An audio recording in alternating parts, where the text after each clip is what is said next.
Karibu Bukelebe TV, jifunze neno la Mungu, pokea matumaini na gundua unabii wa kibiblia. Jiunge nasi kwa safari ya kiroho.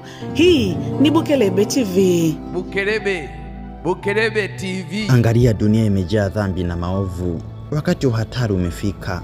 Usichelewe kujipanga na kumtafuta Yesu. Tafuta wokovu leo kabla ya kuchelewa.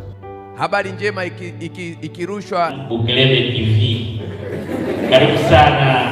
Tusiache kufuatilia katika TV ya Bukelebe TV. Habari za muda huu popote pale ulipo, na tumaini unaendelea kubarikiwa na Bwana mtazamaji wetu. Karibu Bukelebe TV. Hapa ndipo penye kuzungumzia masuala mbalimbali ya dini. Jiunge nasi kwa mafundisho ya kiroho na mijadala yenye kuelimisha. Ninayekukaribisha katika makala hii ni Ustasela Joni.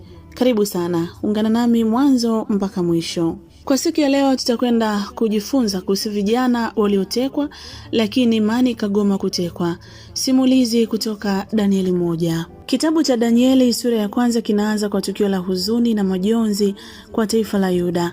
Yerusalemu ilivamiwa, hekalu la Mungu likaporwa, na vijana wa taifa wakachukuliwa mateka kwenda Babeli. Kwa macho ya kibinadamu inaonekana kama kwamba Mungu ameshindwa, lakini kwa macho ya imani ilikuwa ni mwanzo wa Mungu kuonyesha uwezo wake katika nchi ya ugenini. Danieli 1:2 inatuambia wazi kuwa pamoja na uvamizi huo, Mungu ndiye aliyemtoa Yehoyakimu mikononi mwa mfalme wa Babeli, akituonesha kuwa hata katika mateso Mungu bado yuko kwenye udhibiti. Baada ya ushindi huo, mfalme Nebukadneza aliamuru achaguliwe kundi maalum la vijana kutoka kwa Wayahudi. Hawa hawakuwa vijana wa kawaida. Walikuwa wenye afya njema, wenye sura nzuri, wenye akili na uwezo wa kujifunza mambo mapya kwa haraka. Lengo la mfalme halikuwa kuwaharibu mara moja, bali kuwabadilisha polepole. Aliwapeleka shule ya Babeli, akawafundisha lugha, fasihi na hekima ya Kaldayo, ili baada ya miaka michache wawe watumishi wake waaminifu. Hii ilikuwa mbinu ya kimkakati ya kubadilisha utambulisho wao kiutamaduni na kiimani bila kutumia nguvu. Hatua nyingine muhimu ilikuwa kuwapa chakula na divai ya kifalme. Kwenye macho ya wengi hii ilikuwa heshima kubwa, lakini kwa macho ya imani chakula hicho kilikuwa na tatizo kubwa. Kilikuwa kimehusishwa na ibada ya sanamu na kilikiuka sheria za Mungu. Hapa ndipo simulizi inapogeuka na kuwa somo kubwa kwa waumini wa kila kizazi. Biblia inasema wazi, Danieli akaazimia moyoni mwake asijitia unajisi kwa chakula cha mfalme. Uamuzi huu haukuanzia mezani, bali ulianzia moyoni. Danieli aliamua mapema kuwa hata akiwa mbali na nyumbani, bado anabaki mwaminifu kwa Mungu wake. Uamuzi wa Danieli haukuwa wa mtu mmoja tu, ingawa yeye ndiye aliyetajwa kwa jina kama mwanzilishi wa msimamo. Wenzake Hanania, Mishaeli na Azaria walishiriki kikamilifu. Kwa pamoja waliomba wapate kula mboga na kunywa maji baada ya chakula cha mfalme. Ombi hili lilikuwa na hatari, kwa sababu kama wangeonekana dhaifu, walezi wao wangeadhibiwa. Hata hivyo, Mungu aliweka neema moyoni mwa mkuu wa matowashi, naye akakubali kuwajaribu kwa siku 10. Baada ya siku 10, matokeo yalishangaza kila mtu.